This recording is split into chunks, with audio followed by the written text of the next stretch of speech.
Chad Simmons, an on-3 here at American Heritage with one of the top DBs in the 2022 class, Earl Little Jr. You had a pretty busy summer, took trips, West Coast, closer to home, a little bit in between as well. West Coast, USC caught your attention. Why is that? Shoot, it's a great opportunity out there in LA, and I think I fit there. What they have to offer out there, at the DB position. So. We know you've always listed, Alabama and LSU as two schools high on your list. You even told me recently they're up there, maybe the top two schools right now for you in recruiting. Starting with LSU, talk about their program and what stands out most about them to you. Corey Raymond, Coach O out there. That's the DBU, I guess we would say as of right now. They love to produce their DBs. I like how the DBs carry themselves, on and off the field, as well as Alabama. How Coach Saban does things over there. They got a new cornerbacks coach, Coach July. I like how he produces his DBs too. I just like both of the organizations, how they do things, how they run things over there, and how the players carry themselves on and off the field. And then a little bit closer to home, Florida State, in-state program.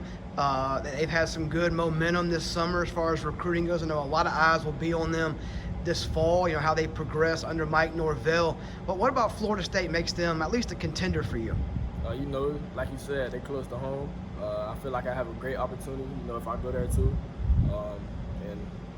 They produce a lot of DBs too. One particularly, Jalen Ramsey. That's a player that I look up to and model my game after. He went there and got produced by those coaches, so I can see myself doing the same thing. Now, speaking of close to home, no other school closer to home than Miami. You're a Miami legacy. Obviously, your dad played there. You talk about producing DBs over the year. They've had quite a few come through. Coral Gables as well. With them, how much do they try to use maybe your family connection to their advantage? Often. They love talking about my father. Me being a legacy kid. So they want me to come, be a part of that too as well.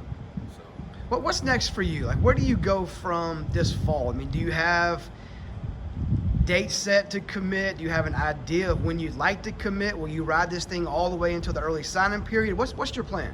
Actually, I'm committing, on National Signing Day, so that's set. That's set. Yeah. So what about visits this fall? Anything planned, scheduled, unofficial, official? As of right now, I have one unofficial. And my last 4 official visits, my official is going to be, unofficial. It's not really me going to the school, but I'll be attending the Miami versus Alabama game coming up. And, I have my other 4 officials, Bama, LSU, Florida, and Florida State. And then you mentioned Florida as well in there. We'll get an unofficial. What about Florida makes them, a player for you? It's another home school. They're in the SEC. That's always been one of my dreams, to play in the SEC. I like how they produce their DBs as well. So, I can see myself, attending that school and getting prepared by the Gators for the next 3 to 4 years. And then last question. Obviously, every school is going to sell what they can do for you and trying to get you to commit and sign with them. What is most important to you? Relationship. Just relationship, really, to be honest. That's it. And the production. I need to see, them producing their DBs. I think that's big for me. So just those 2 things that I really key in on.